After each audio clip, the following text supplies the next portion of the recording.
The number one reason all the jobs moved from India to the Philippines 2 decades ago, everybody knew you had the largest talent footprint in India. But India had this strong mother tongue influence where, irrespective of how many accent neutralization classes you spend from, you're almost trying to change somebody's identity. But if technology can do that, a lot of jobs can move back to India. Today I have a dear friend, Sharath Keshava Narayana. You are one of the very few founders that I know who has built 2 companies which have more than 20 million in revenue. You have done a lot in a short span. Try to. In India, the highest value that we had from our contract was 62K. And here, our first deal was 180K. In the US. In the US, and sub 90-day sales cycle. And that opened my eyes. In those 18 months, we went from sub $500,000 in revenue in India to about $6+ million in revenue in the US. That ROI I saw opened up my eyes about Indian products being sold in the US. And today the company is doing like 40 million annual revenue. Yes, Observe is at 40+ million in annual revenue. And then I started SaaS. Pick a market which does not have too much of competition. Pick a product line where enterprises are willing to spend. Build a very strong team that can build a strong enterprise-grade product, because that is the only thing that will survive the test of time. And what have been your lessons, because you have raised very successfully across both those companies? I think... Hi, this is Siddharth Aluwalia, your host today at Neon Show, and also managing partner of Neon Fund, one of the leading funds from India in enterprise software spaces globally. Today I have a dear friend, Sharath Keshava Narayana. I have known Sharath for like many years now. I have a privilege of him being an investor in Neon as well. And Sharath, you are one of the very few founders that I know who has built like 2 companies which have like more than 20 million in revenues, each one of them almost more than 500 million in valuations in each of these companies, right? And you also run a venture fund. So you have done a lot in a short span. Try to.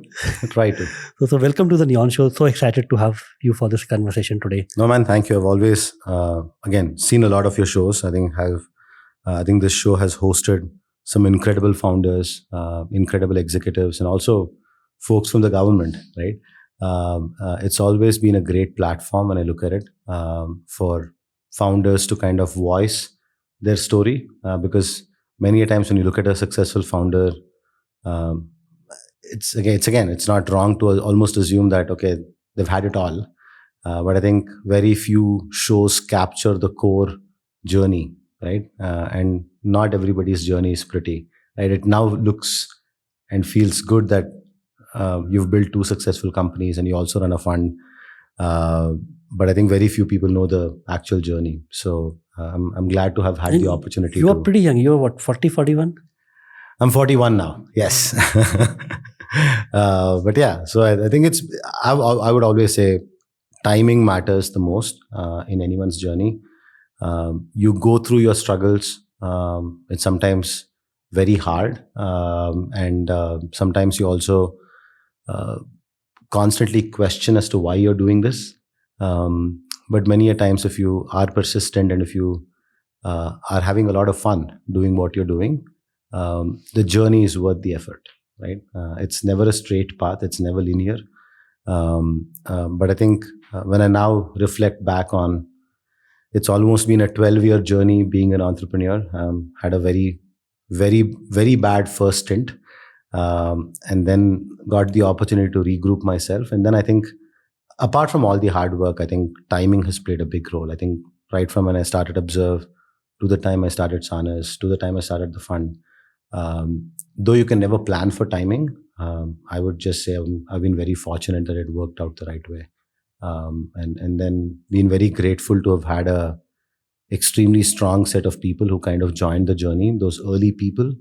A lot of founders I've seen don't talk so much about their early employees. But I genuinely feel a lot of key people who joined us in that journey, they're as good as founders are. And when I look back at SaaS, I think we've had like 6 people who've been a common factor of this journey. Without those 6 people, SaaS would have never been close to what SaaS is today. So I think your timing, primarily to raise money and to build a company, your first set of customers who become your largest cheerleaders. I call them lifesavers, to be honest. And then your first set of people who kind of spend that journey with you. I think those three have to sit well for a company to be successful. And again, touch wood. I think both at Observe at Sanas back to back have been able to land all those three core parameters well at the same time. Just been fortunate. So one of the key things that I want to capture in today's podcast is, the transition from as a founder from India to the US, and building in heart of Bay Area and still getting supremely connected to the Indian ecosystem and Indian founders. And the third is, selling, especially in the enterprise space in the US. But first, let me start with how did you plan on moving from India to the US? No, I think I honestly did not plan, man. It just happened because I think after my first company, I started a company called Happy Happy Feet. Feet way back in 2012, right? Didn't do really well, but then I got an opportunity to kind of tag along with Shashank and Practo. So think about it being an acqui-hire. Yeah. Again, it's a glorified way of salvaging yourself. But I think Practo was a great home, built a lot of good connections and good network. And then after I came out of Practo, when I met Swapnil for the first time, Swapnil had spent some time in the US. So he was an early employee at Twitter, seen a lot of success early on. Again, he was this one of the smartest IIT kids I've known, IIT Delhi, double-digit AIEEE ranking. I think there was a news clip in 2012 that this was that whole time period where very successful US B2B companies were hiring Indian founders right after college.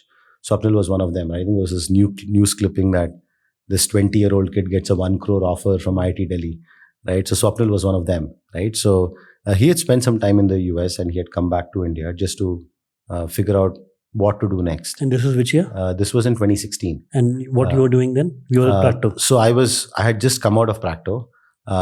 There was this friend's company called Unbox. Yeah.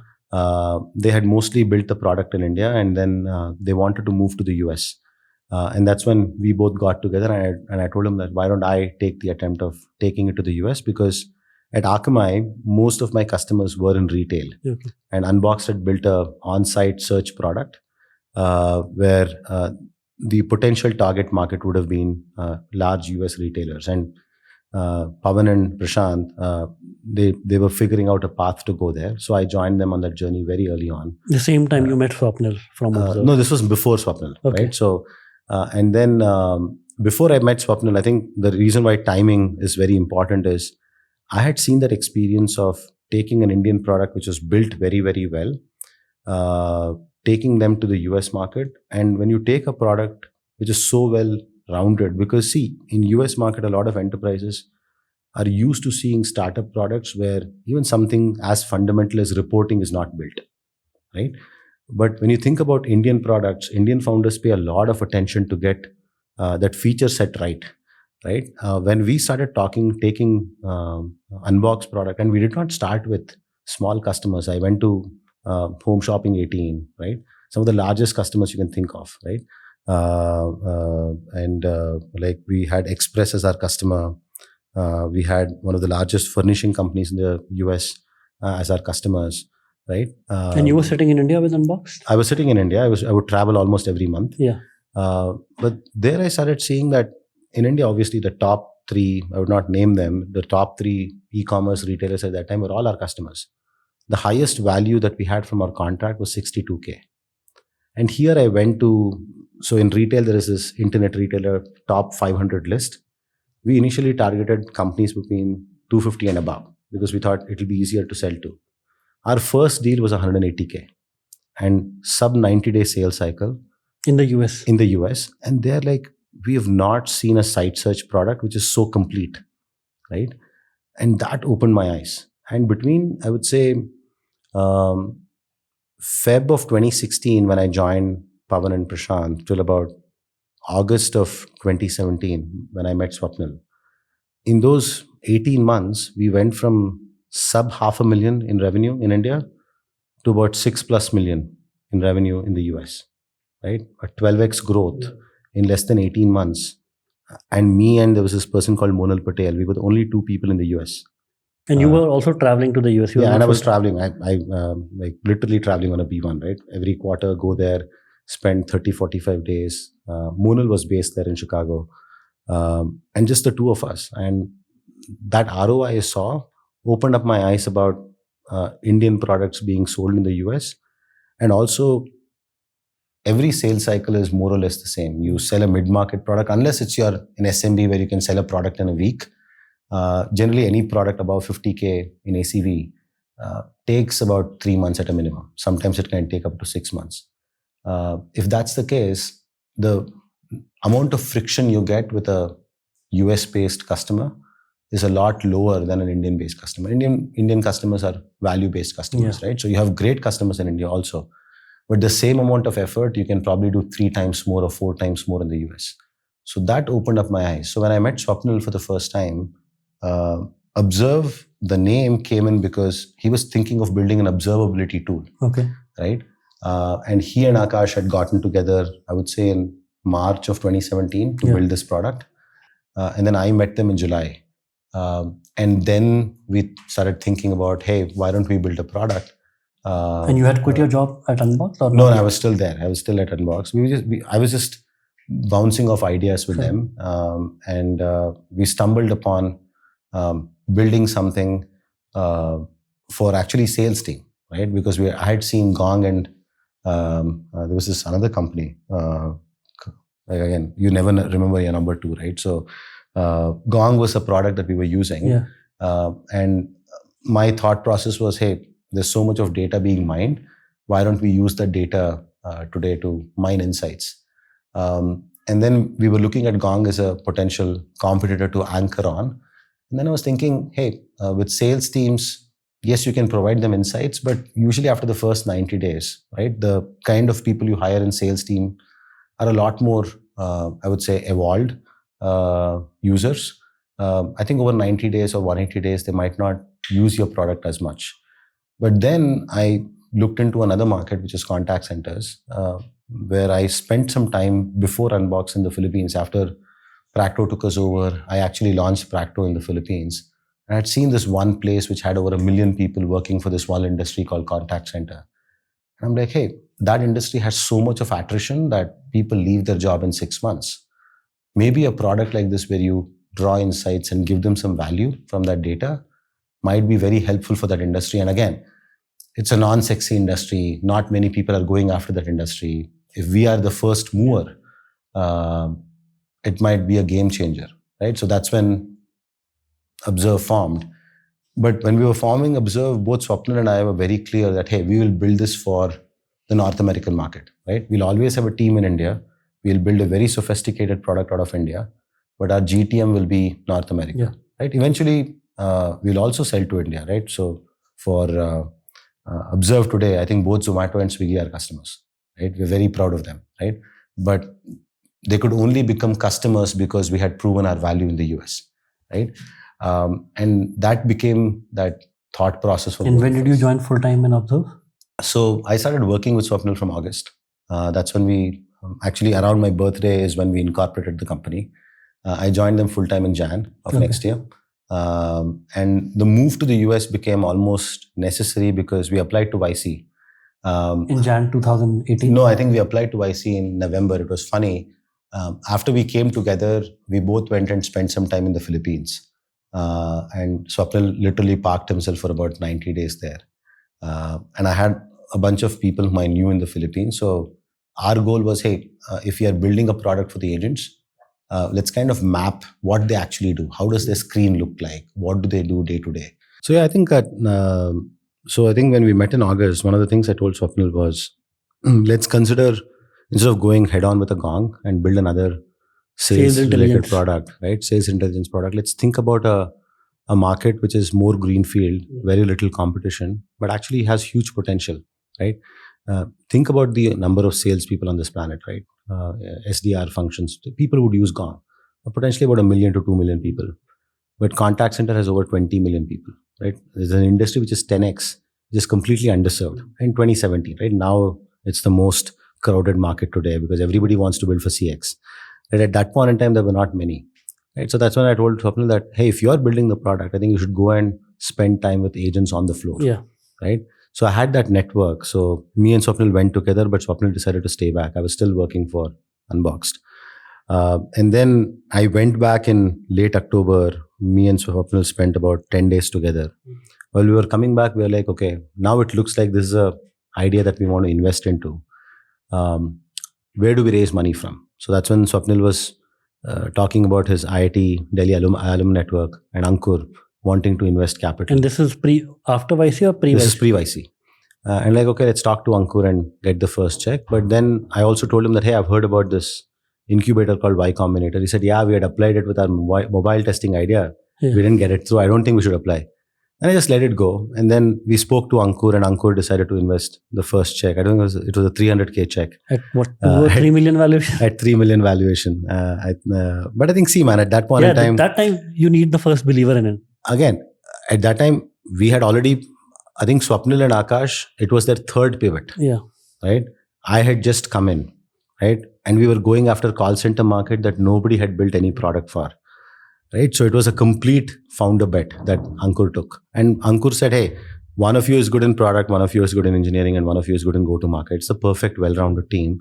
So I'll take the first check. And he said, I'll put in 600K overall. I'll put 300K first and put another 300K 90 days later. So we actually raised 600K from him. That gave us a lot of confidence. And then... You went to YC after that? And then... one day before the YC deadline, I saw a note from Michael Siebel saying that we are extending it by 24 hours because of how many applications you want. We've gotten. If you want to apply, you can apply now. Okay. So me and Swapnil on our flight back to the US, in the flight actually wrote the YC application. We in fact even went to the last 2 seats which was available to record our video in the flight. Okay. And we landed. Do you still have that video? Yes, we still have it. I would love to share it with the audience, right? I'll get it for you. And then we submitted that video. After we landed, there was 23 minutes or 22 minutes remaining for the deadline. And we hit submit. And then we were like, we've done such a shoddy job. Yeah. We will not get in. But the good thing that we said there was, I think nobody in YC had ever heard about 2 founders going and spending time in the Philippines. And the insights we had garnered as to how agents use technology today was an eye-opener for them.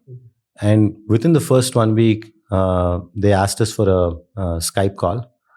Me and Swapnil went on that Skype call. And then before we knew it, December 25th, we went for the YC interview.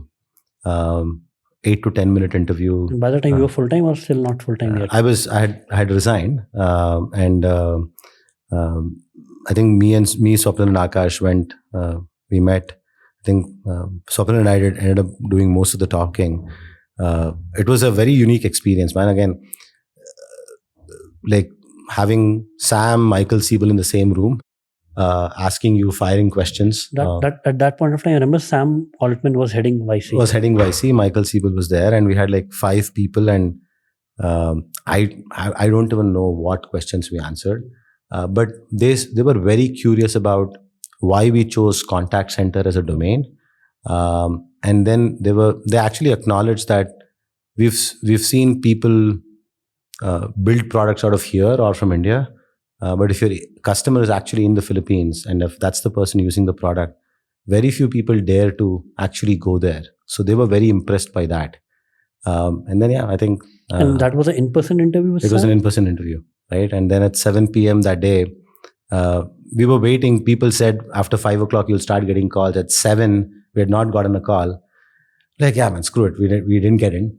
So we just went out to actually get an ice cream. And that's when we got a call. And then, I think getting into YC at that stage was the single biggest founding moment for us at Observe. I think that changed our entire perspective. Justin Khan was actually in the same batch as we are. I think that batch produced so many unicorns. I think we were just fortunate surrounding ourselves with some incredible people. But I think Swapnil and I stuck to one thing. Even when we went to YC, everybody has this thing that in 90 days by demo day, we have to show something. Yeah. Right? We said, hey, we decided to start Observe to sell to enterprise customers, right? And to sell to customers in the US.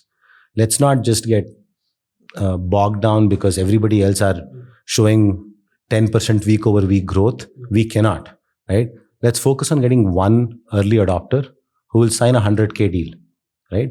And then let's start building some pipeline. So most of the time during YC, I think I spent time in the Philippines. I spent 2 weeks in Philippines, 2 weeks in the US. And then Swapnil spent all his time in the US. And by the time even before demo day, we got to a stage where we got our first 100K customer. And then we had at least 6 large enterprises who wanted to start doing a POC with us. Okay. Right? But again, the product was still to be built. And assume demo day was like March or April 2018? March 2018, 3 weeks before demo day, we got an inbound from Lightspeed and then Sequoia and then Nexus. And then we started spending time with investors. And at that point in time, Jishnu and Ram were from Nexus. And I think we were just blown away with Ram's humility and Jishnu's overall knowledge of this industry. And then I think they gave us some really strong, helpful advice. Then met Narayan, who's unfortunately no longer there. Again, everybody in Nexus, we were just blown away by their humility. And they were one of those companies who really wanted to be part of the Observe story.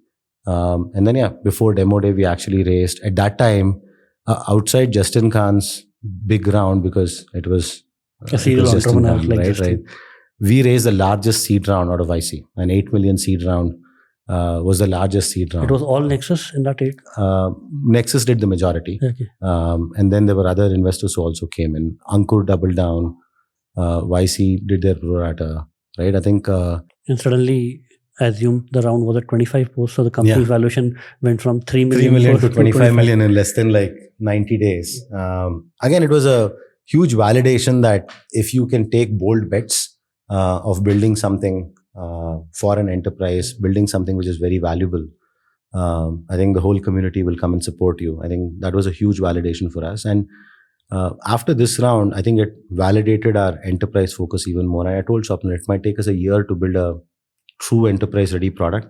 We have a strong product partner. Let's work with him. And then for the next 12 months, we just built the product till I think March of 2019. We were just building. Okay. March of 2019 is when we went to market. And there was this great growth story, man. 0 to almost 2, 2 to almost 7, 7 to almost 18, when SoftBank came in and invested at almost $1 billion valuation. So 3 years of extraordinary growth. Our average ACV was about 350K. We built a fairly strong business with less than 50 customers, almost $20 million in revenue. I think we stuck to what we did. And I think, been very grateful for that journey. But I think it was a very bold bet to say we'll build the team out of India. We will only sell to the US market. We will focus on enterprise as a segment. It was a bold bet to take, but I think I've now seen it twice, both at Observe and in Sanas. Those bets matter as long as you build something which is very useful, which solves a very key pain point. And at both cases, we did the same thing. We identified something which was very core. At Observe, it was about what's the first message you hear when you call a call center. The call is being recorded for training, quality, and compliance. Let's automate that. And how do you automate it? Essentially, we built an auto QA product, an auto coaching product. It's still, we say automation, it was mostly an augmentation software, right? People would still do it, but people would only do a random sample. We did it for across the board and helped a QA to do QAing better. Yeah. Helped a team leader to coach people better, right? And then when we started with Sanas, the single core use case was that, hey, all these agents talk to North American customers or European customers from India or in the Philippines. They have a strong bias of being from where they are. Why don't we eliminate that bias and bring in clarity of speech and make people be understood very in a much better sense? When you promote communication between two people, magic happens. So it was about that core use case of being agent first, but selling to a larger enterprise that kind of worked in both companies. And today the company is doing like 40 million annual revenues. Yes, Observe is at 40 plus million in annual revenue. And then I started Sanas and... Would be interesting to story, right? How did you meet Max, the co-founder of SaaS. Yeah, I think Max was also a happy accident, man. Just like I met Swapnil, where I was introduced him by somebody else. Max, Sean, and Andreas, while I was in Observe, I have this thing of going and meeting all my enterprise customers every quarter. Yeah. In one of those visits, I generally talk to them about their business and also what's the latest they're seeing. This was this one customer who's also now a SaaS customer. The CIO name is Prashant. Prashant told me that, hey, I saw something magical last week. This is Stanford founders, very, very early. This is still a concept that they're building. They claim that they can essentially have a software that can sit on an agent's desktop and it can harmonize their accent in real time.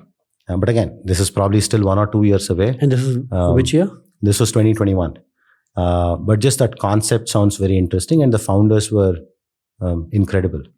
I heard about it. My intention was to actually inbound them the same day. I completely forgot.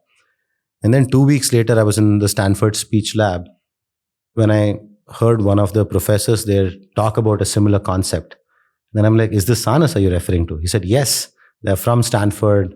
You should meet them. And that's when I met Andreas and Max. And again, Max was 22, Andreas was 21, and Sean was 20 when I met them first. Okay. And they were trying to raise the first round. And then I invested in that first round. And then started spending more time with them because we were trying to solve a real-time problem at Observe. We were seeing a perceivable latency challenge. And these guys had found a new way to go around that latency challenge by not waiting for something to get converted from speech to text and text to speech, but do it on a phonetic mapping on parallel pairs in real time, where you don't have to wait for the entire word to be spoken, because phonetic is a very fundamental, think about an atomic unit of sound, right? So they were thinking of using that to actually do it in real time. And I found that idea very encouraging. I told him that first patent this, take my money, go and file for a patent. So me and Steve, who's from DN Capital, wrote the first checks at SaaS. And how big was the round? No, initially we just wrote a 50K check each. But then we helped them construct a $5 million round. And then that's when we had General Catalyst, Quiet Capital, Human Capital, all of them came in. And then I was in touch with Max and Sean, and then they were like, hey, for us to build this, we want you to come on board full time. And that was the time where Observe had gone through that journey from whatever, 0 to 15 million. And I saw that there was an opportunity for me to build something from scratch, which is as impactful or probably more impactful than what Observe did. And this is still 2021? This is still 2021.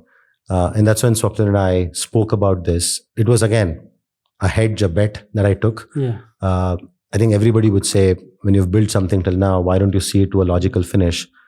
But I somehow thought from a timing standpoint, this was a very impactful problem to solve for.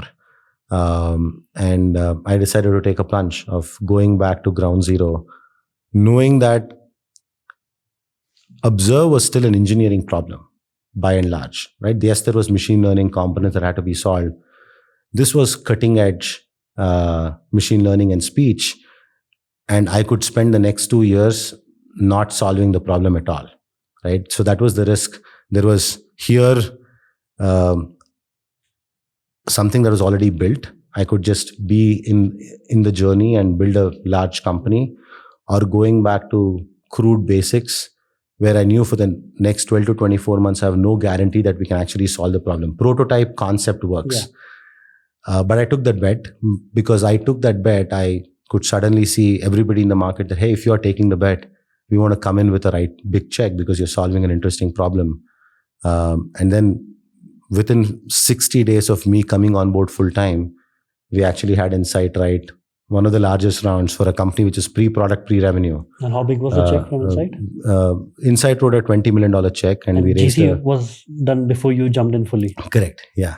So we did a 30 million round overall at 150 million post. We were pre-product, pre-revenue, but the concept and the art of possible was so exciting for everybody, right? being able to harmonize voice in real time. Yes, contact center was one use case, but we could think about a much broader enterprise communications as a segment where this will promote communication from across the world. So in Sanas, we had this story. When I first heard the pitch from Max and Sean, I came up with my own narrative, which formed my thesis of investing in Sanas and also coming in full time. I had this whole concept called spear within a spear. The first spear was two people speaking English from anywhere in the world can understand each other really well. And the spear within a spear was Max and Sean. Again, Sean, like his background is he came from China. His parents came from China, so he's a Chinese national, Chinese descent. And then Max, again, though both of them were born in the US, he's from Russia. I'm like, if we can build Sanas in a way where you can speak in Russian and Sean can speak in Chinese, and if you can understand each other perfectly well, I think that will be a game changer, right? So then it's almost like democracy, right? You're like two people from any part of the world can communicate with each other, not worrying about them being understood or not, right? One of the customers recently told me, I asked him in one word, if you have to describe Sanas, what would you say it? He said equality, right? We never knew how to put Sanas in one word. I think when this customer told us that, it went back to that original thesis of that spear within a spear I wrote, where initially we can solve for two people speaking English, irrespective of their dialect and accent, being able to understand each other, and then ultimately being able to understand irrespective of the language. It kind of justified my whole risk-taking appetite, because at that point in time, this was just a very nice concept, right? But then after we came on board, that was the same thing, right? And in the last 18 months after we went to market, the narrative was very clear. Just like Observe, we'll focus on enterprises. Let's focus on, again, agent first, North American business, build a large team in India. I think Observe today has over 300 people in India. Sanas is getting up to 200 people in India. We'll always build the software in India and we'll market it in the US market and then become a global company. So that narrative has stayed true for me. Wow. And which month, which year you came full time in Sanas? Jan of 2022. And as you mentioned, within 90 days, Insight wrote a 30 million. So I think we closed the term sheet actually in March. We announced it in June, but within 60 days of me coming on board, I think everybody called me crazy when I took that bet. Why go back to something which is, you have to literally go back from scratch. And for the first 18 months, I played the head of product role at Sanas, right? So I think we only went to market in July of last year, right? And from July of last year to now, 18 months getting to 22 plus million in revenue has been very surreal, right? Again, the bet was build a product that a large enterprise can use across the board, right? Yes, it'll take more time. You're taking a very, very large bet. And if you go wrong, you can fall flat on your face. But it's always a bet which is worth it, because if it works out, like getting every customer who will add $500,000 in revenue, it's much easier to scale than adding $50, $100, $200 customers. So that's, again, different people have different narratives to go to market. My narrative has always been enterprise first, because going enterprise first, it almost gives you that responsibility of building a product very, very well, and always focus on building something very unique that builds you tangible, long-standing differentiator. Like Observe got a 3-year head start. Sanas also has a 3-year head start because we built something so sophisticated that the Me Too's coming in will always take time to get to your level of sophistication. So in both the cases, if you have to lay the crux of what are the elements that made these companies successful, was it being enterprise first? Was it the product, or was it the go-to-market motion? I think it's a combination of all three, right? So I think in both companies, we always picked a use case where there is not too much competition. There is some little greenfield opportunity there. When we started Sanas and got into contact center, the last company which built a speech analytics in the call center space was Combinator, which was 2 decades ago, right? Again, in Sanas, there was nobody, right? So first you pick a market which is large enough and not very competitive. Then you take a bet that, hey, will large enterprises pay money for this product? And how do you validate that? So you go and do a survey, right? So go and talk to a lot of people. At Observe, LinkedIn was our best friend. But now with Sanas, there's a lot more tools available to do that survey. And I always obviously know a lot more people. At Observe, I think the first 6 months, all Swapnil and I did were reaching out to these contact center leaders in India and Philippines, asking them for a time to chat, right? And again, when you're a San Francisco startup reaching out to execs in India and Philippines, you generally get a meeting very quickly, right? So everybody said yes. And I'm really thankful to all those people who gave us those 30, 60 minutes, because that opened up our eyes completely, right? We got to know that all the products they're using are Verint or Nice or Callminer, which is all 2-decade-old products, great products, strong enterprise products, but built in the pre-AI, pre-machine learning era, right? So that's when Swapnil and I are like, hey, if we build a sophisticated product here, we will have a significant market leg up. And Observe had the first few customers in India and Philippines, not in the US. Yeah, again, they were based in the US, but their operations was in India and the Philippines, right? Same thing with Sanas, right? The execs, the decision maker could be based in the US, but the users are in India and Philippines, right? So yeah, I think pick a market which does not have too much of competition. Pick a product line where enterprises are willing to spend, and then build a very strong team that can build a strong enterprise grade product, because that is the only thing that will survive the test of time. If we had not had that 3-year head start in Sanas and at Observe, we could have not built a company of this value. But the other thing with enterprises is they take a lot of time to validate your idea. How do you not get lost in the internal processes? No, man, I think that's where people try and portray, especially when I'm selling to enterprises, I look at so many other companies, they try to show them also as an enterprise, right? I've always believed in showing yourself as a startup, show that you are vulnerable, ask for help. I think people don't understand it's one of the most powerful asks you can do, where you can go to a CEO of a Fortune 500 company and say, I'm young, I'm naive, I'm borderline stupid. I want to solve your problem. I know you have this problem and I need your help, right? When you ask them for help, you're not selling a product, you're not selling a solution. You're just telling him that, hey, I see that you have a problem and I think I can help you. I just need this shot. And I think people generally like under rocks, right? I think everybody have opened up for us. Both at Sanas had a little more credibility personally as a founder as well. But when I had started Observe, Swapnil and I had no credibility, right? But everybody was willing to give us a shot, right? I think that is very powerful. And you'll have to do LinkedIn, you'll have to hear no's. For every yes, you'll hear 100 no's, right? You'll have to be thick-skinned for that. As long as you can do that, there will be 1 or 2 people who will give you a shot, right? And what has been if you have to describe the journey, what has been the same things between Observe and Sanas in the journey of the scale up or winning the first few large customers? And what's been the things that have been different? I would say similarity is both at Observe and Sanas, we actually thought you sometimes underestimate the amount of time that you need to get your product right. When we got all this funding, even at Observe, like we had raised a seed round before demo day. It took us 12 full months after raising that kind of money to get the product out to the market. We always thought building product will be much more simpler. And same thing with Sanas, right? So we raised a 30 million round. Before that, another 5 million round. It took us a good 2 years after that to actually launch the product into the market, right? So in both cases, you sometimes underestimate the time you take to get enterprise ready.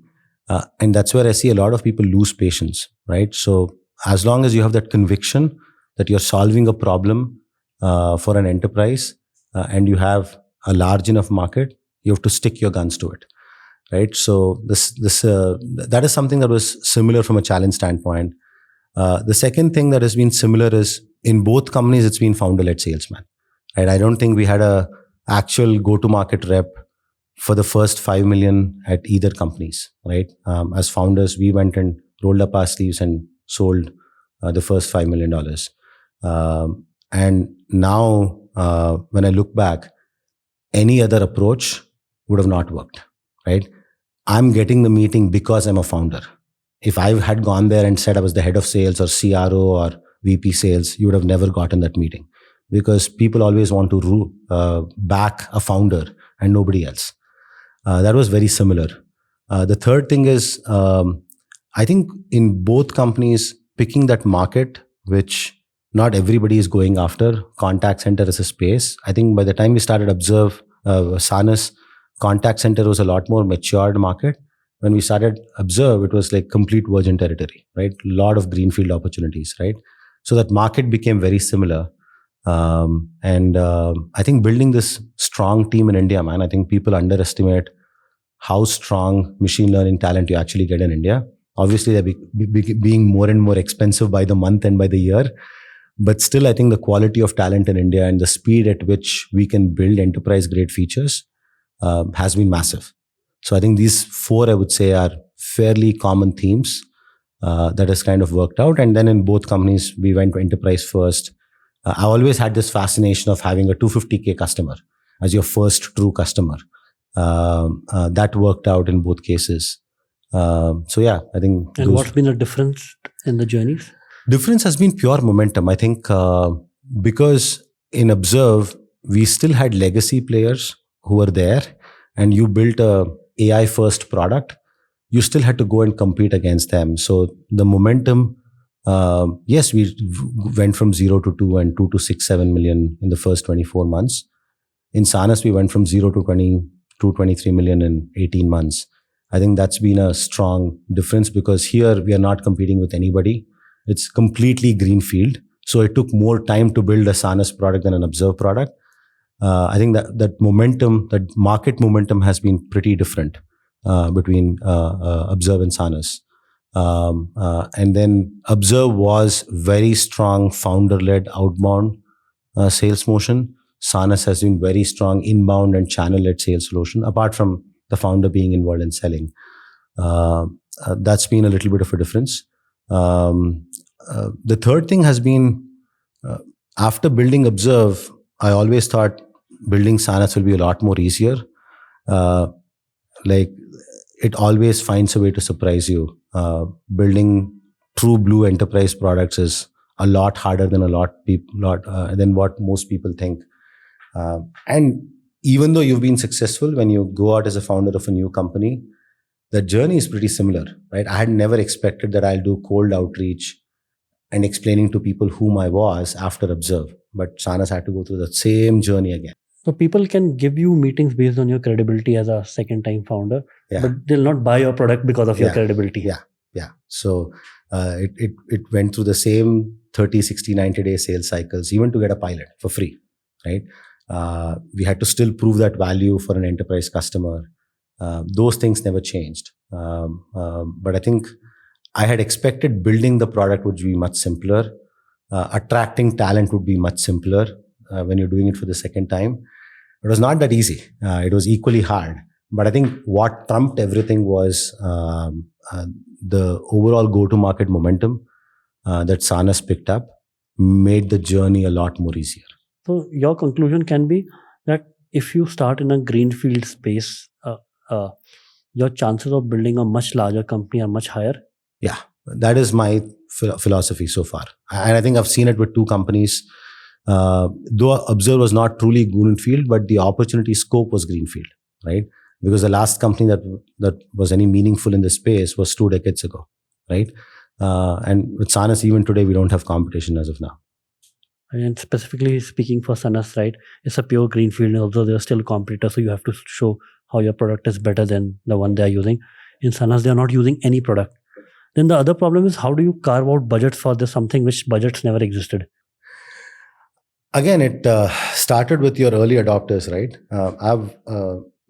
What I've also seen with people is they don't market their customers enough, right? I think that's a very powerful tool, especially when you're selling to enterprises. I think with Sanas, if you've seen, a lot of our marketing has been centered around customer marketing. Though many a times you can't use their name, but just talking about use cases you've solved them for helps you attract a lot of attention. The first 1 or 2 are always the hardest to get to, right? It's a chicken and egg, right? Hey, nobody knows you. Why will we take the first shot? That's where your founder card helps. And then after that, how can you showcase that value to everybody else will help you gain market share much faster. So that's been my experience so far. And what has been some of the challenges in scaling both these companies, right? I believe all was not rosy once you. No, man, I think hiring people is always the hardest, right? Because see, as founders, you have enough equity, you have enough passion. You can come in and spend 80 hours a week and not complain about it. Uh, and even if you raise money, you'll end up raising. We raised 5 million in Sanas. We raised 8 million in Observe. That is not enough to attract the kind of talent you want to get, Yeah. right? So bringing that initial core team together is always very challenging, right? And just not them coming together, them staying with you, right? I think the first few core people at Observe, they were there for almost the first 2.5, 3 years of our journey. And that consistency helped us scale faster, right? And the same thing was at Sanas, right? I think the first 4 people who joined the company, it would be Ashish in customer success, Marty as our chief customer officer, who was also actually one of my customers at Observe, Anant, who joined to run sales and marketing for us, and Monal, who came in as our chief product officer. They've all been there for the last 2.5 years, and we've gone through a lot of ups and downs. That consistency will help you, right? But getting them to get aligned uh, is not very easy, right? So you have to spend a lot of time keeping them aligned. And once those core people come in, then building that extended team. Today, especially when Sanas, I think the challenge was much higher because people have so many options, right? And 2018, when we were building Observe, you saying that your Nexus funded YC attracting talent in India was a lot more easier. And obviously, Swapnil and Akash came from IIT Delhi. That Alum network also helped. At Sanas, when we were building teams in India, you're not YC. Yes, you've raised money from inside, but we are not from the IIT Alum network. Like motivating that first 25, 30 people to join you is not very easy because people have a lot more options today. There is a lot of strong startups in India. So I think that is definitely a very, very big challenge. The second big challenge is how do you keep your costs under check, right? I think especially when you raise 20, 30 million, I think a lot of startups in the 2021, 2022 timeframe ended raising a lot of money. How do you keep yourself disciplined after you've raised that money is also very important, right? So we've still not spent that first 30 million even till date, right? Being very disciplined on how much you can spend and what could be your path to being profitable is also very important, right? I think that whole discipline, it is not natural, right? So that's something that you'll have to spend a lot more cycles on to think, right? And the third thing is building that kind of a war cry, right? Where people are working for how do you almost build a company like a movement, right? I learned some elements of this during the Observe days, right? We didn't think about it too much, but when the pandemic hit and for the first time you had to kind of completely work remotely, you're not seeing how people are working day to day, right? The only way you can be sure about somebody working whatever 40, 50, 60 hours a week, whatever amount they have to work to deliver their task, the only way you can be confident that they're giving their best is if they align to something a lot more core than what is your mission statement as a company, right? At Sanas, I think that came very naturally, right? But putting that together to make sure 200 people today who work for Sanas, I'll share a statement I wrote on Sanas. It is on our Sanas notice board very early on. That becomes very important. At Sanas, if you go and ask everybody, the passion at which they'll talk about the company, you almost feel like you've built a movement. It's no longer an idea. It's no longer a startup. It's no longer an enterprise. It's a movement where there are a lot of, like the first 50 people in the company were all immigrants and they all felt the challenge of bias, right? So building that at a startup becomes very challenging, right? I think As founders, we have to spend a lot more time as to what gets somebody to get up in the morning and come with a lot of energy to work on your idea when they don't own 5, 10, 15% of the company, right? So those are some of those nuances that as a founder, you have to think more in the early days because you'll have the time. Because once you find product market fit, you're just running after momentum. But in the early days, those are some of these core areas you have to focus on. And what have been your lessons? Because you have raised very successfully across both those companies, every round, not just one round. I think fundraising looks nice when you make that announcement. What people don't realize is the prep that you'll have to do fundraising. I always tell my founders, every day morning you have to be ready to raise money, right? Not that you have to think about raising money all the time, but you have to be prepared for raising capital at any point in time, right? So that means constantly being in touch with people, constantly updating people on how things are going. Also, constantly talking about challenges that you face with your investors, right? I've always have had a list of 8, 10 investors that I'm in touch with on always a very regular basis, right? That gives them a lot of confidence because when you go and do a prepared fundraise, you're always telling a nice story, right? People never see the inefficiencies, people never see your vulnerabilities. With me, I think both at Observe at Sanas, people have always been aware of our vulnerabilities. Even with Sanas, with 30 million raised, about 8, 10 months into that journey, we were almost questioning, can we even solve this problem? Like I've had a meeting with Insight where we are like, hey, we'll give it another 90 days. Otherwise, I think we should just return the capital and go and do something else because this has not been an easy problem to solve, right? Luckily, we cracked it. But your investors should also see that vulnerable side of you, right? Because that's when you're true to yourself, right? And that's when, at least with all my investors, they've always told me that whenever you want to raise money, don't think too much. You come to us, we will write the first check. And I've been very fortunate that way because I've not only told investors good news all the time, I've told them all kinds of news, right? And I've always maintained that open form of communication. So that's something I think founders should do. You have to always be prepared. For me, it's easier to tell this story as Sanas because I've now raised so much. But even at Observe, me and Swapnil actually a lot more than me, was always prepared to go out to the market and raise money. Right? And I used to be amazed. And what does it mean to be prepared? Right. I think having your books in order, right, running it in a very disciplined way, having a budget, even though you're not reporting these numbers to anybody, right, in the early days, you always keep everything very clean, right? You always have a target, you meet your target, and always keep those lines of communication open. It's not that you always spend too much time on this.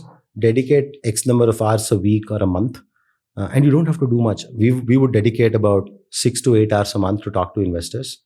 15-minute call, 30-minute call, very casual, very impromptu. Just pick up the phone, schedule a coffee, go for a walk, go for a hike, right? Meet them in as much non-formal settings as possible, because like people in sales say, buy from people. Investors also invest in the same way. If they know and trust you as an individual, everybody knows, especially investors, they look at so many startups every day. They know it's never a straight line, right? The more human side of a founder they see, the more comfortable they'll be when they have to write a big check. And I think across Observe and Sanas, every single round we have raised has been a preempted round. We've never prepared a data room, prepared for a formal fundraising process. And I think this is true across almost 4 different rounds at Observe and 3 different rounds at Sanas. All 7 times it's always been preempted. And let's talk mostly about the first round, the 5 million round at Sanas and 8 million round at Observe. What did it take to raise those 2 rounds? I think at Observe it was fortunate, right? I think because we had gotten into Y Combinator, right? Generally, once you get into Y Combinator, you start getting reach outs from people. And then generally month 1, we were all busy with YC, so we didn't talk to anybody. when it was like 30 days before demo day, we started entertaining a few conversations. And we were not sure whether we'll raise around then. Our thought was we'll go into demo day, raise whatever $1-2 million in demo day, and then a formal seed round will happen. But what we were very clear on, hey, this is a problem that large enterprises face today. They have massive volumes of voice data, and nobody is deriving any insights from that voice data. So this is a large problem to solve for. We've gone and pitched to 50 enterprises so far. All of them have confirmed that this is a problem that they want to solve for. Today, they solve it in a very manual, archaic way, but with all technology enhancements that's coming in, they want to solve it in a more scalable manner. And the first one, we've signed up 6-figure contract. They want to be our product partner. And here are 10 other people who have similar problems who want to be a product partners or pilot customers when the product is ready. So this was the narrative that we went and spoke to people about. We didn't have a deck. We didn't prioritize who to speak to. We had about 6 to 8 people who reached out to us. We just went and shared their story. That's when we realized that like people want to come and now actually to have a very serious conversation.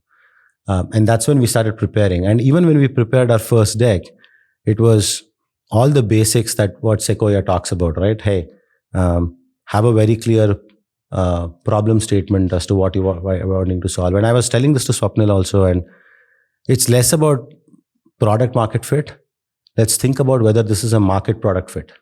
I always have reverse engineered the way I think about problems and solutions, right? Everybody thinks about doing product market fit, right? But what people don't realize in this whole product market fit journey, right? You will only capture a small segment of your customers who want your product. But if you apply a market product fit, then you're almost justifying that there is a very large market for the problem you want to solve. And for that problem that this market wants, that the market wants you to solve for, you're building a product. I think it's more surgical with a market product fit approach than a product market fit approach. Can you describe the process more like to a layman? I think if you think about how we started Observe, right? We went and spoke to a lot of large enterprises about this problem that we think the market has, right? And the problem was? The problem was there is large amount of voice data which is never mined because it was very expensive to mine voice data, right? We said that, hey, if we build a product or a platform that gives you a scalable way to mine a lot of voice data, right? Will you be interested in solving for it, right? Everybody that we spoke to, and we went top down, right? So we spoke to leaders who actually experienced this problem. Everybody said, hey, my call center is my black box, right? I don't know what happens in that call center. Everything is very reactive, and somebody tweets about the problem and my CEO picks up is when we go and pay attention to the call center, right? So that's when that's the market product market fit approach, right? Where you now know that the market has this large problem that everybody wants to solve, but they don't know how to solve it. Even when we started Observe, we didn't know what those insights will be also, right? We just knew that there is a black box in customer conversations in a call center. If we find a scalable way to mine all this data and derive insights, enterprises will be interested in knowing what they were.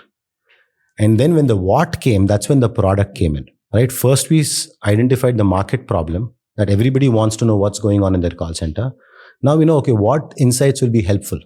That's when we said, hey, isn't the first message when you call a call center is that this call is being recorded for training, quality, and compliance, right?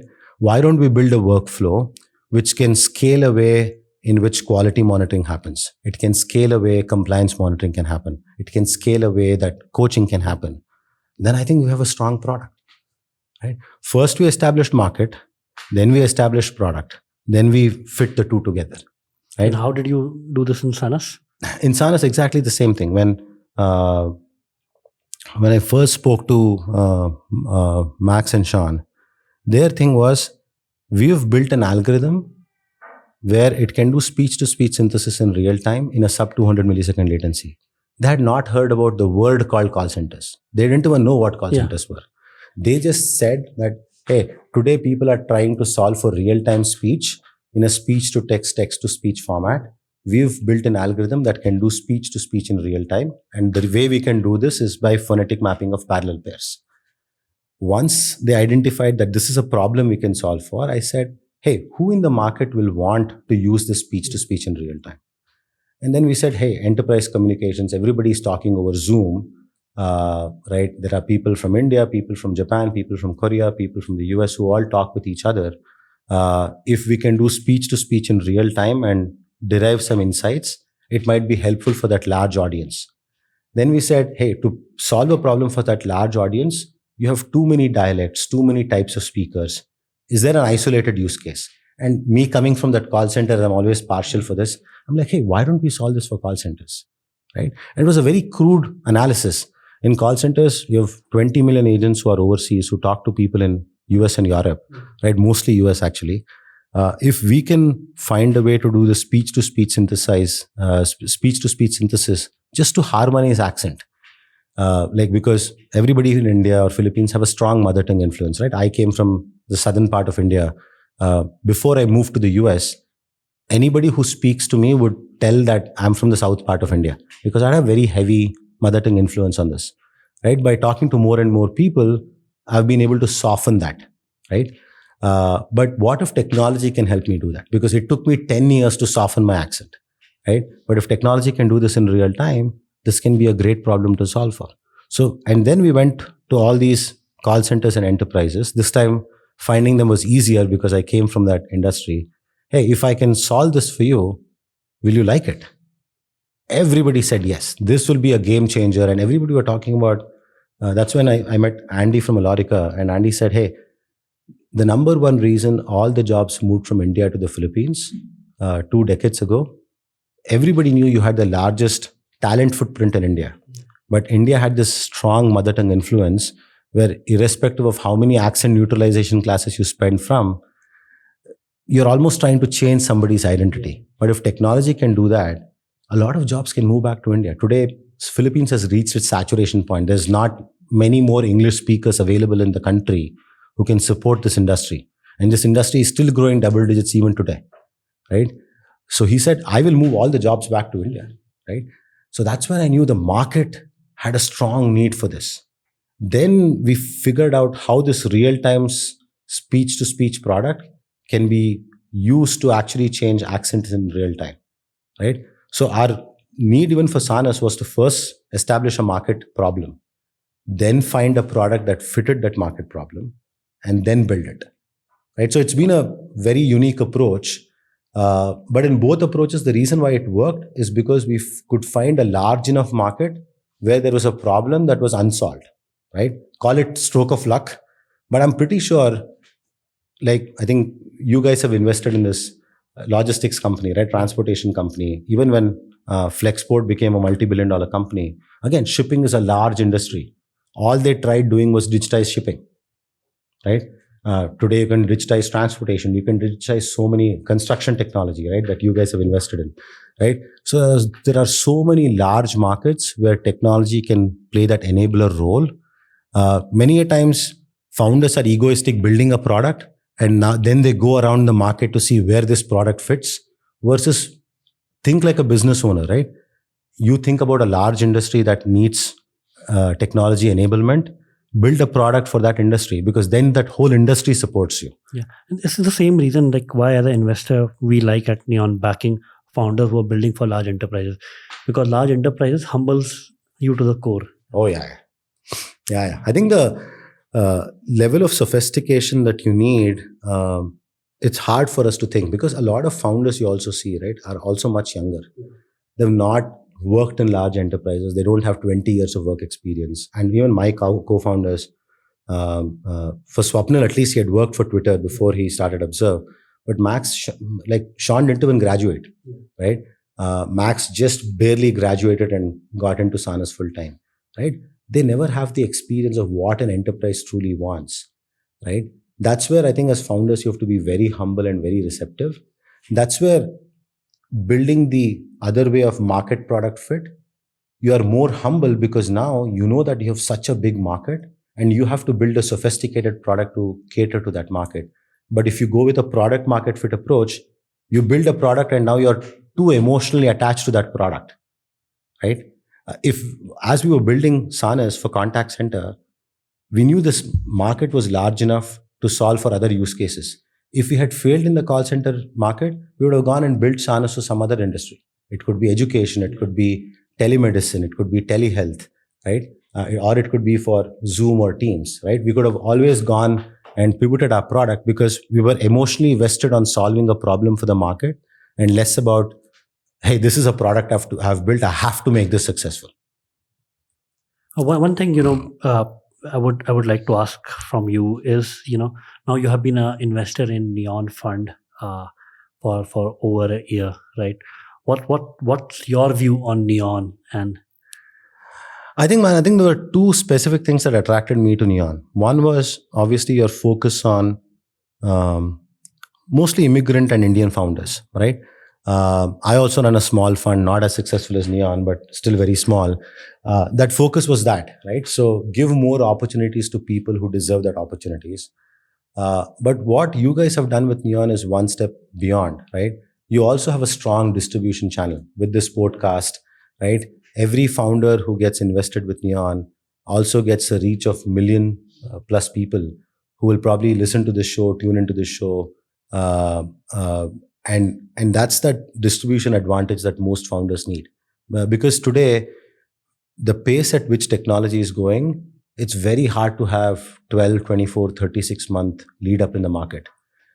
Everybody has an idea, right? That whole execution of that idea will make the biggest difference. And if execution becomes your biggest moat, then your distribution channel becomes the most important thing.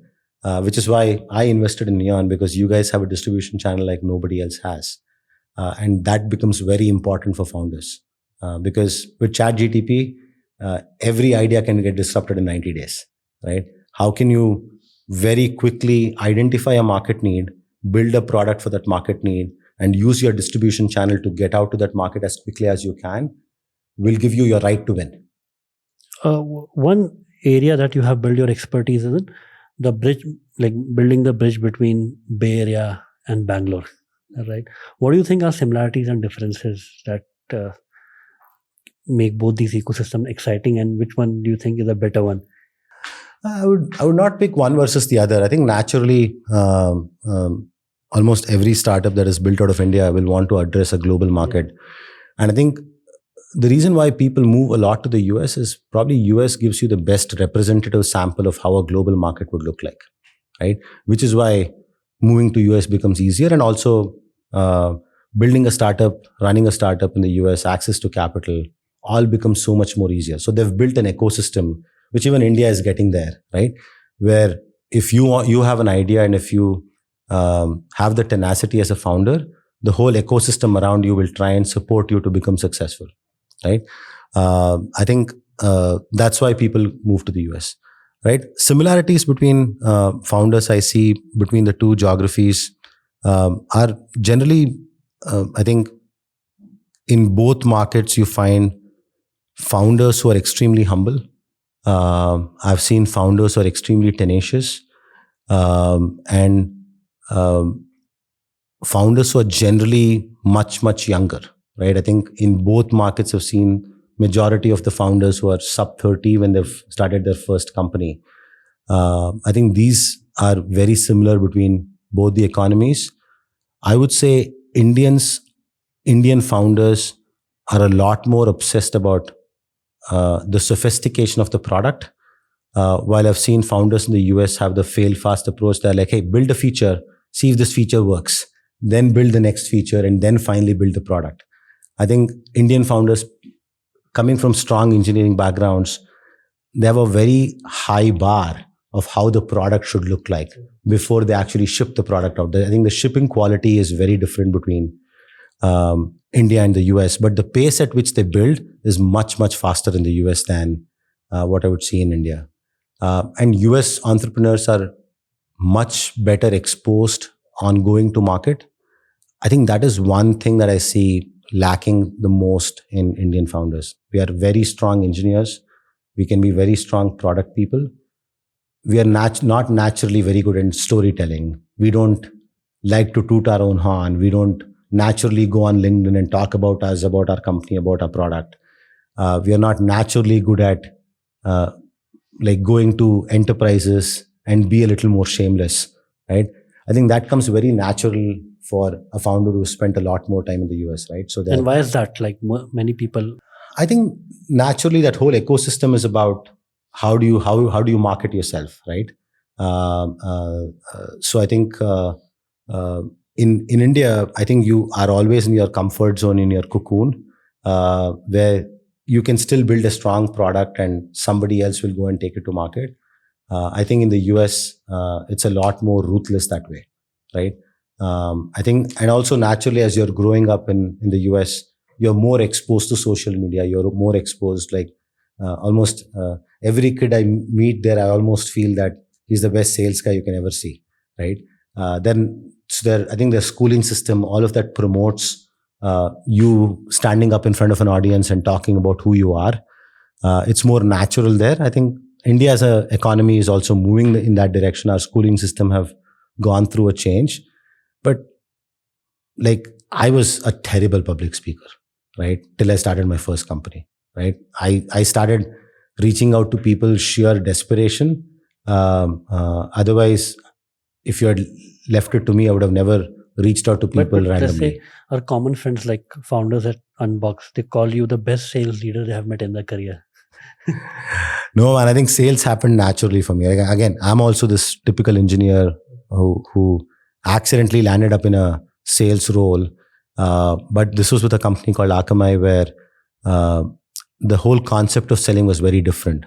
Their whole focus was, hey, make people trust in you, then they'll buy from you, right? Having a strong engineering background and having a strong technical depth, I started feeling that people started trusting you more because you're not a Rolex wearing shark, right? That was my introduction to selling. And then after you start your own company, you naturally become a salesperson, right? And I think, as you said, as you start your own company, you become desperate to sell. Yeah. So I think that's when I started picking up. It was not natural. I think I would not speak the way I speak today, even a decade ago when I started Happy Feet. Yeah. And then I learned a little more at Unboxed, and then I learned a lot more at Observe. I think by the time I came to Sanas, I could feel natural under the skin of being a salesperson. But otherwise, I was always the reluctant salesperson who's doing it because nobody else is doing it. And you are the only person in the company to do it. I think that's how it happened. But I think that is one skill that I think every founder has to develop. And I strongly feel that if you might not have to go to that extreme of what I did, where till I hit the first $5 million, I did not hire a sales team, but at least the first $1 million, you should do it on your own. Trust me, the amount of learning you'll have, because nobody has the visibility of what your product can do that a founder will have, right? And even as when you go and talk to enterprises, or even with mid-market or with SMB, the level of confidence and trust that you will get as a founder, your sales rep will never get it. I genuinely feel it's criminal to hire sales team and expect them to sell, because all you're doing is setting them up for failure. And that's where you'll have so much of churn, and poor salespeople get a bad rep, because as a founder, if you cannot sell it, how are you expecting somebody else to sell it for you, right? So I've learned it the hard way, but I don't know how it came naturally to me. But I think it comes naturally for founders, because as founders, the passion at which we can talk about the product we've built can never come naturally to anybody else. I think founders have a hidden sales guy in them, which they have to just work towards unleashing it. But it's not natural, man. I think at Observe, Swapnil used to tell me, like, why do you spend so much time in front of a mirror? Because I would product my pitch every single day, right? You have to put in a lot of work. Today at Sanas, I don't have to do that because I've now done it for so long.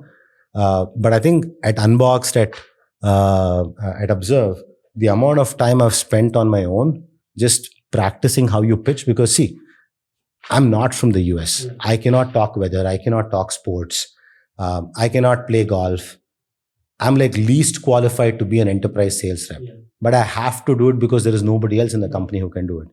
So if you cannot do any of those things naturally, then you have to be so good in storytelling about your product that you capture the other person's attention for 1 to 2 hours. That's where I spent a lot of time practicing this, right? And then after a point, it becomes your natural state. I think as a founder, first you learn asking for help. That sort, right? Yeah. Displaying your vulnerabilities. No, I think all of that is just being yourself. But at the same time, when you start talking about the product, the other person should also feel, yes, you're asking for help. Yes, you're showing that you're vulnerable. But at the same time, you must almost make sure that that person understands that you know his problem and you probably have the best shot in solving his problem also. Because without that confidence, they won't give you that shot. And how do you teach that to founders that, let's say, you invest in, that jump into the problem that this person has and make sure that this person knows that you are the best qualified person to solve this? I think it doesn't come on day one, right? So that's where you'll have to start practicing the art of storytelling, right? And I keep telling that, hey, if you can't tell your story, nobody else can tell that story for you, right? And that's where I ask founders to spend the most time on, right? And your story is not just your product. Your story is you, right? People still buy from people, right? So when you're selling, I think the first 2 to 3 years of your company journey, people are buying you, then they buy your product, right? There is that natural curve when people start buying your product, then they know that you are the founder. That's when you have to expand your go-to-market team. Till then, it's all you, right?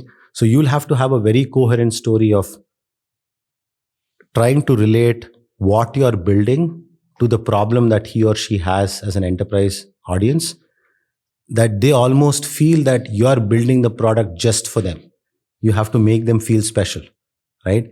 That's when they'll have that appreciation to what you're building, and that's why they want to take a shot, right? And that becomes very important, and that requires a lot of prep, a lot of no's, right? And I would like even today, like in 2024, I've taken about 106 flights, right? 106 flights all across the US and also around the world. People still ask me like, hey, now you can have your sales team travel and them go and sell. But I have always felt as a founder, you have the best odds of success. And I generally now like meeting people and telling my story, right? Because you have to be the biggest ambassador of your company and your product, right? The more people can hear the Sanas story and Sharath's story within Sanas, the more likability that they'll buy. So I'm providing the air cover for my sales team to go and sell next, because as a founder, I feel it's my responsibility to make every person successful. When my salesperson fails, I take it very personally that it's my failure than the other person's failure. And then it becomes, that's why you mentioned you hired the first salesperson after reaching 5 million. 5 million. Yeah. And I assume that person would have been to upselling the existing contracts rather than going into new. Yeah, at least he has a pipeline and he knows who to go and sell to and how to sell, because again, founders are also a lot more process driven people, right? We would have written documentation, we would have written selling guides, buying guides, right? We would have mapped the ICP very, very clearly, right? You would have done so much of prep that the first person who comes in can take that and amplify that. And that's what Anand did for me, right? I helped getting the first few customers onto the table, but now Anand has helped me amplify that to a 5x journey and hopefully take us to $100 million in ARR. But without me doing what I did, why will Anand do what he did, right? Because he'll be like, hey, he's not put a skin in the game. He's not become uncomfortable. He's not heard no's. And now if I don't sell, the only thing he'll do is come and replace me with somebody else. Now I have the bragging right to go and tell Anand that, hey, I sold the first 5 million, right? And now Anand is doing the same thing. He took us from 5 to 20, and now he's building a team. Now he has the bragging rights to go and say that I was the founding sales guy. I've taken us from 5 to 20. Now you guys should take it from 20 to 100. That's how you build the natural order of respect to each other by doing that. And one observation that I have is like Indian founders, even if they're selling in the US, they underprice themselves. How did you overcome that? I think there are two pieces to it. I think a lot of it is to do with the general natural confidence we have, right? We somehow feel that, okay, now we have overcome this awkwardness of being a sales guy as a founder. Now, when you are in front of a enterprise customer, your single goal will be somehow I want this customer to buy from me, right? Even the first pushback you get, you drop your price, right? And it's natural. And I've also done this multiple times as well, right? But that's where your learning comes in, right? That's where I always remind myself to stay true to what is this problem that is solving for this customer. Is the ROI 1x? Then you are right to drop your price. If your ROI is 10x and higher, then why should you drop your price, right? And what does he have as an alternative, right? Today, if somebody does not want to buy SaaS, okay, what else will you buy? That does not mean that you leverage this position to overprice, right, or arm twist them. That's not how you do. Because I have one of the biggest interviewing criteria I have to hire salespeople is I have this factor called likability. That's the first factor I look at.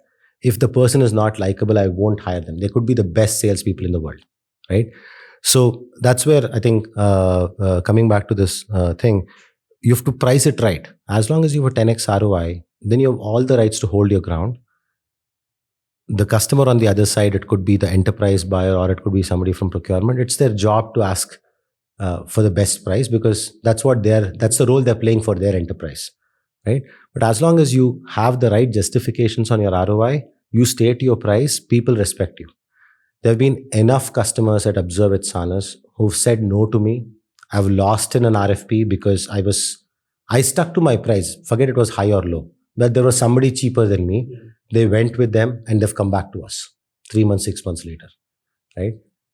So that's the typical approach. But again, there's no silver bullet to this. I've also given up my price. I've dropped the price. I've regretted it. You have regretted after dropping the price? Yeah, because I knew that I could have gotten a lot more. I have two simple philosophy. One is in SaaS, you ideally want to be at that 80% margin. So first thing as a founder, you should know what is your cost, right? Then you should know what is your ROI. Then you come up with an equation of what the price should be, right? Once you have a price and a range to that price, you keep talking on value. But as long as you've done your homework right, you've established that likability factor, you've established that you're solving a very core problem to that consumer, and you're best equipped to solve that problem than anybody else, people come around. There'll be a 10% difference here or there. But beyond the point, you don't have to drop your price. But it's important as a founder that you hold your ground. And sometimes you will see your deal slipping away.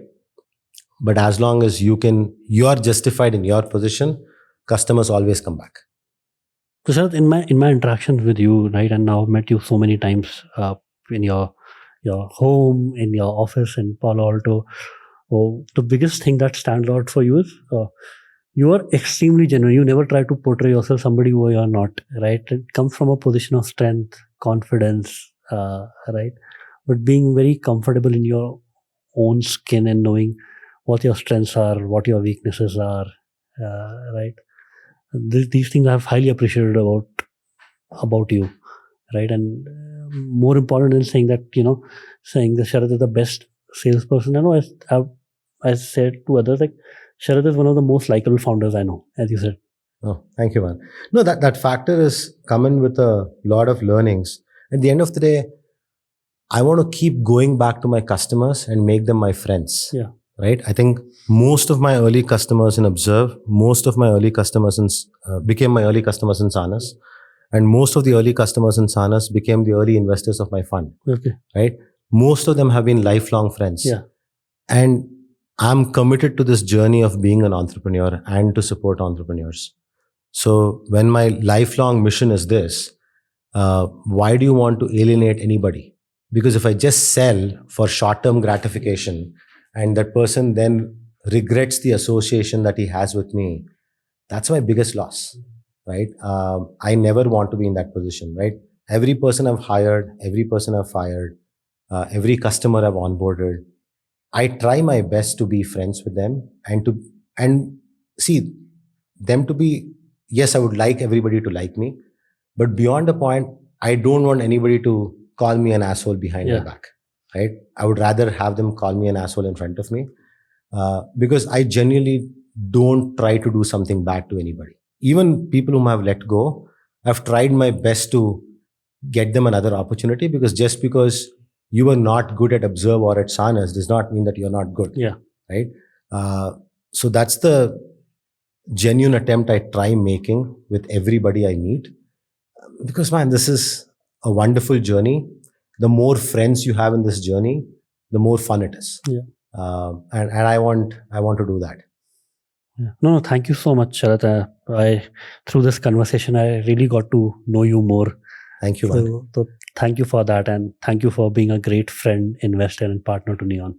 Man, thank you. And what you guys are doing, and giving an opportunity for a lot of founders like me, a much larger global forum to share our story, is an awesome service. Both you and Nancy are doing, right? So I'm immensely grateful for you guys to have started the show, to have started the fund, to back a lot of non-sexy founders like me. I've not gone to IIT. I've not gone to an Ivy League.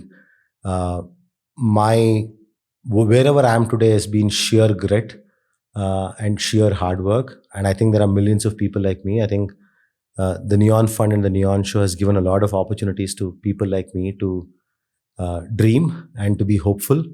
So I'm personally very grateful for this opportunity. I think through this podcast, I don't care about how many views that it reaches. The metric that I care about is if your journey can inspire one entrepreneur to No, I'll feel blessed. I'll feel blessed if that happens. Then we have done a great job.